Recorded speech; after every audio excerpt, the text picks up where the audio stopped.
ha habido todo este escándalo con el ministro Barranzuela, etcétera, ha seguido el tema del recojo de firmas para convocar a la Asamblea Constituyente, o sea, por cuerda separada, por llamarlo de alguna manera. Y sobre esto se ha dicho que no es cuestión de gobierno, sino del partido. Y se está recogiendo firmas. Ahora, para el recojo de esas firmas hay congresistas que están interviniendo, ¿no?, en diferentes zonas, llamando a la gente a recoger las firmas, etcétera. Jorge Lasarte es del movimiento Integridad por el Perú. ¿Qué tal, Jorge? Buenos días, Chema. Muchas gracias. ¿Qué antigüedad tiene este movimiento? ¿Es nuevo este movimiento? Sí, bastante nuevo. Es un movimiento que tiene apenas 3 o 4 meses de constituido, pero hemos crecido rápido y bastante. Ya somos más de 1.300 voluntarios. ¿Qué persigue el movimiento? El movimiento persigue promover valores y unir a los peruanos en torno a valores y objetivos comunes, más que a ideologías políticas que son las causantes de esta crisis social que hemos vivido en los últimos meses, ¿no?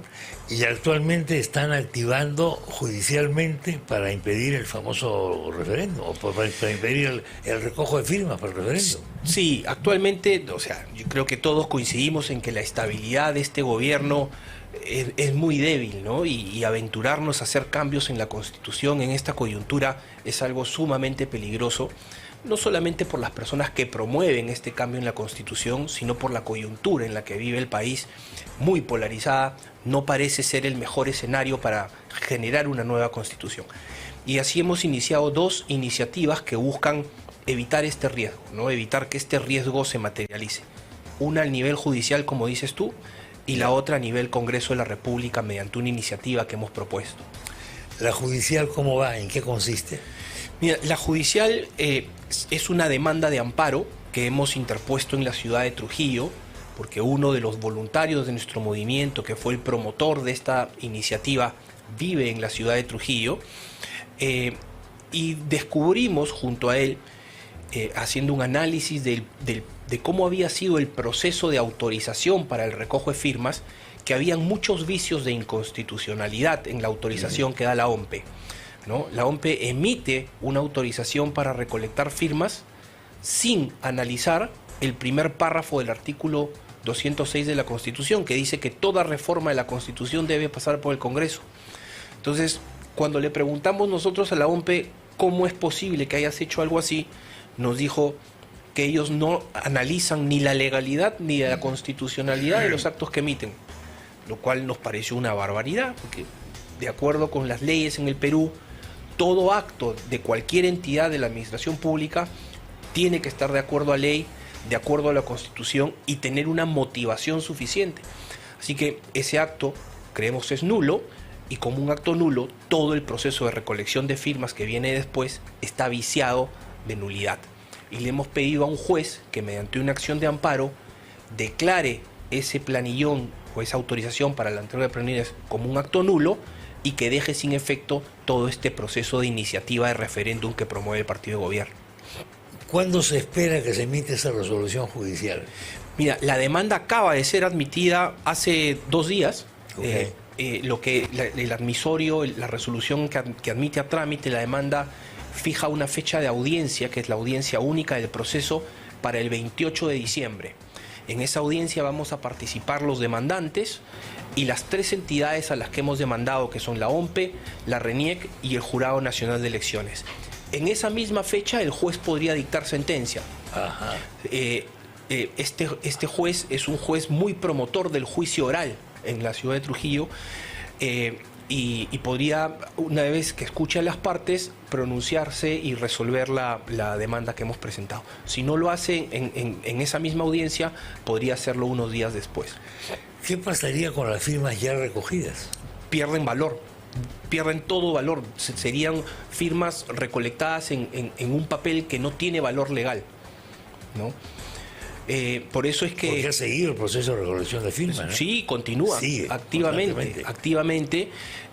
Y lo que es cierto es que el partido de gobierno, como tú decías, no solamente están congresistas promocionando esta recolección de firmas. Recordemos que la propia ministra de Desarrollo e Inclusión Social y la vicepresidenta de la República declaró públicamente que estaban en un proceso de recolección de firmas. Después dijo que no había dicho lo que dijo, pero lo cierto es que no es solamente el partido de gobierno, sino el gobierno a través de sus ministros y vicepresidentes quienes han declarado el impulso de esta iniciativa. Eso en cuanto al frente judicial. ¿Y en cuanto al frente del Congreso? Es bien importante porque el riesgo de esta iniciativa es tan grande que hemos buscado poner este candado a nivel judicial, pero el Congreso también puede hacer algo muy importante, y es aprobar una ley que establezca... Te corto un instante para ir al Congreso. Está hablando, me parece, Patricia Juárez. Sí, vamos a escuchar un instante, por favor. En compañía del...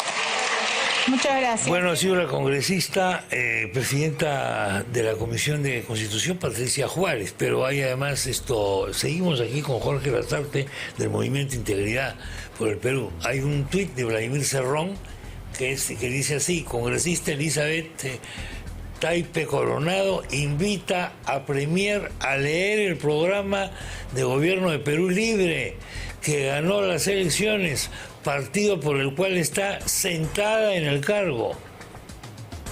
Llamó congresista de Orellana a la ministra Betsy Chávez. Es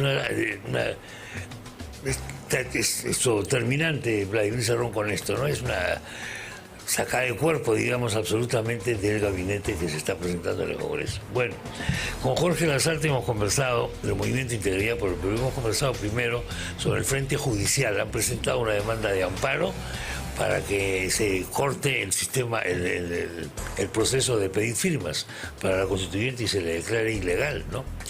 Y estábamos por conversar Jorge, por el frente del Congreso. Sí. ¿Qué están haciendo ahí? Así es. Mira, el riesgo de la constituyente es grave, ¿no? Este tipo de tuits, por ejemplo, evidencian la falta de cohesión que hay hoy en el país, no solamente a nivel nacional y de peruanos, sino dentro del propio gobierno. O sea, una constitución en esta coyuntura sería sumamente contraproducente.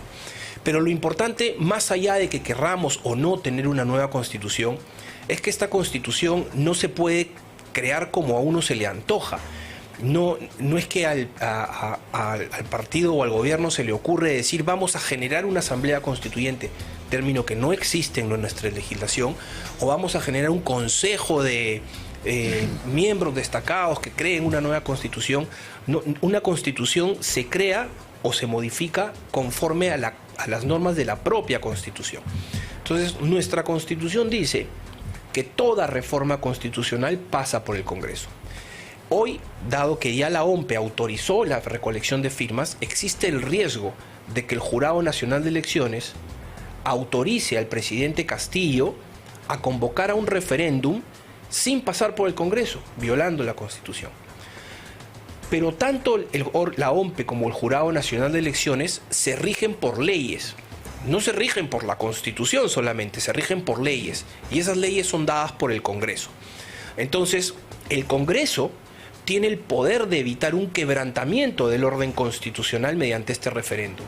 El Congreso tiene el poder de modificar la ley de participación ciudadana que regula el referéndum y decir cómo debe hacerse esta convocatoria.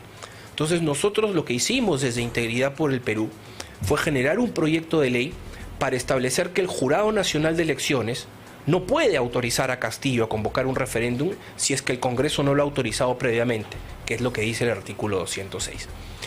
Subimos este proyecto de ley en una plataforma para recolectar firmas y tener la visibilidad de los congresistas, y ya ha sido suscrito por más de 12.000 peruanos.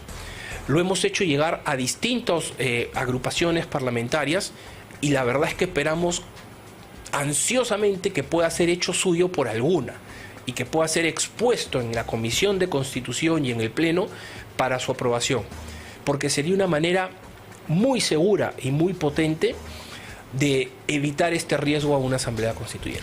El modelo Vizcarra de consulta popular fue el siguiente: cierro el Congreso y después hago mi famoso paquete de la reforma política y la gente va y vota a favor de él. ¿Por qué? Porque a mucha gente le pareció muy bien que cierren el Congreso, y no solamente eso, el Tribunal Constitucional beatificó prácticamente esta medida, la consideró como una cosa jurídicamente no solo aceptable, sino, yo no sé, hasta le da un certificado de buena conducta, y si sale Vizcarra en la foto al día siguiente en los periódicos con todos los mandos militares. ¿Se puede repetir este modelo o no se puede repetir el modelo? Esos son los riesgos de una democracia directa, ¿no? Suele pensarse que el pueblo siempre debe tener la última palabra y es más sabio que las instituciones. Pero eso no necesariamente es así, ¿no? Si nosotros hacemos un referéndum el día de mañana y le preguntamos al pueblo ¿quién quiere que el impuesto de la renta baje al 5%? Bueno, todos, ¿no? Sin duda nos van a decir que quieren algo así después de que vive el país. ¿Quién quiere que la electricidad, el agua y el transporte sea gratuito? Todos nos van a decir que sí. Entonces no podemos preguntarle al pueblo todo, ¿no? Los riesgos de los referéndums para este tipo de cosas es que la gente reacciona y toma decisiones en base a emociones. La mayoría de los peruanos no ha leído nunca la Constitución, ¿no? Y los problemas del país no se resuelven con cambios normativos en una norma, se resuelven con cambios de gestión. No necesitamos una nueva Constitución para que el país mejore, necesitamos mejores gestores.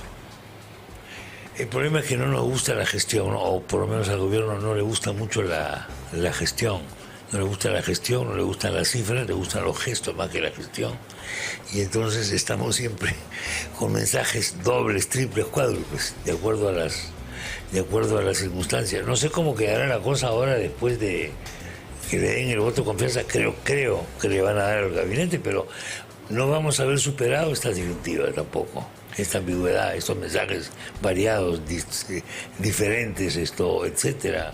La constituyente por un lado, por otro lado, el paquete del tribunal, en fin, desconcierto. Sí, mucho desconcierto. Sensación de desconcierto en la gente. Mucho desconcierto, mucha inseguridad.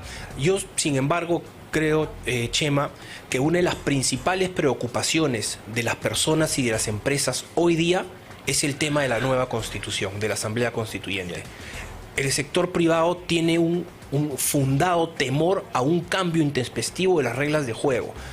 Pueden haber personas que estén dispuestos a decir, bueno, vamos a tener un gobierno populista y malo durante 5 años, pero que se acabe en 5 años, que no nos cambien las reglas de juego y puedan perpetuarse por más tiempo.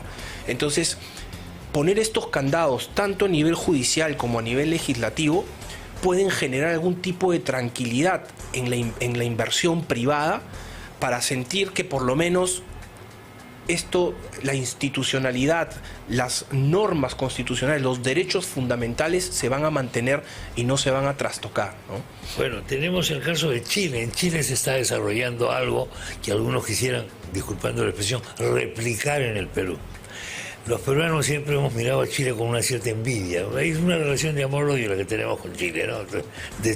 De toda la vida. Pero en Chile efectivamente se fue a la famosa constituyente. Ahora está en funciones, la Asamblea Constituyente está en funciones, pero está habiendo muchas críticas ya. Hay mucha gente que está viendo que la cosa no era tan grata como se auguraba. Y vamos a ver cómo va a repercutir esto en el resultado electoral también, que no falta mucho para las elecciones, ¿no? ¿Puede influir lo que pasa en Chile, puede influir acá?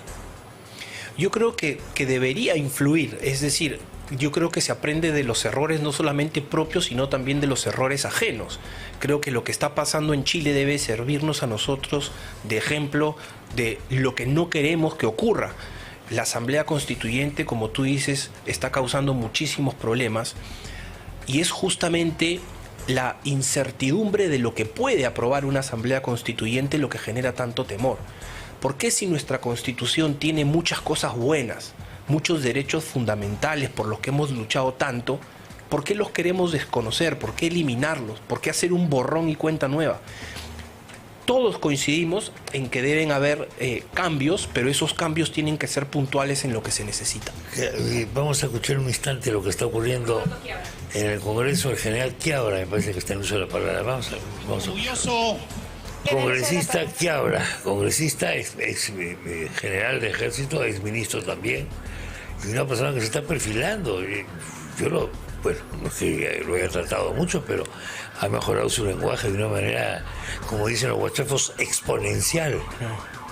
O geométricamente proporcional a no sé qué, otra botatería.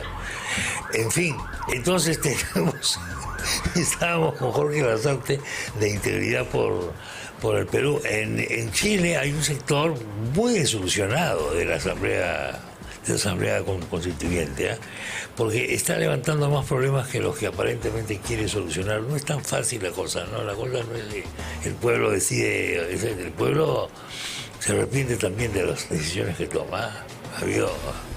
Bueno, tenemos un problema de nacionalidades en Chile. Quieren crear la nación mapuche, etcétera, etcétera, etcétera. Y acá no se podría crear una situación similar con el sur andino. Sí, sin duda, ¿no? Tú lo sabes mejor que yo, ¿no? La gente decide en base a emociones y toma decisiones muchas veces en base a emociones y no a criterio técnico, ¿no?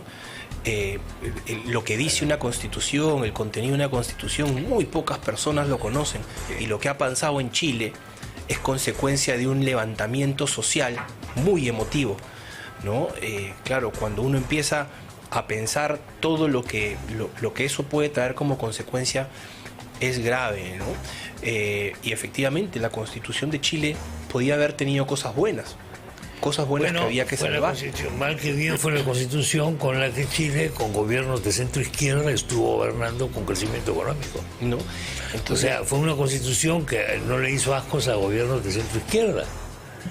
Que partían de la base de que tienen que crecer económicamente para hacer trabajo social, para hacer obra social, ¿no? Entonces, ¿cómo evitar que eso se repita? Ese es el problema. ¿No? Ese descontento social es tomado por algunas personas que buscan generarle la causa del descontento a la Constitución y a partir de ahí decir, necesitamos hacer un borrón y cuenta nueva con el riesgo de desconocer lo bueno y crear más cosas malas. También, ¿no? Te voy a decir una cosa, si tú te dedicas a buscar todo lo malo vas a encontrar un montón de cosas, y si tu chamba consiste en explotar lo malo vas a tener chamba. Eso también lo puedes hacer.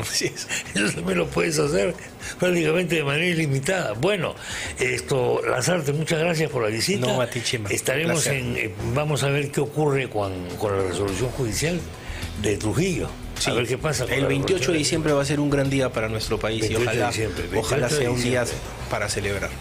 28 de diciembre.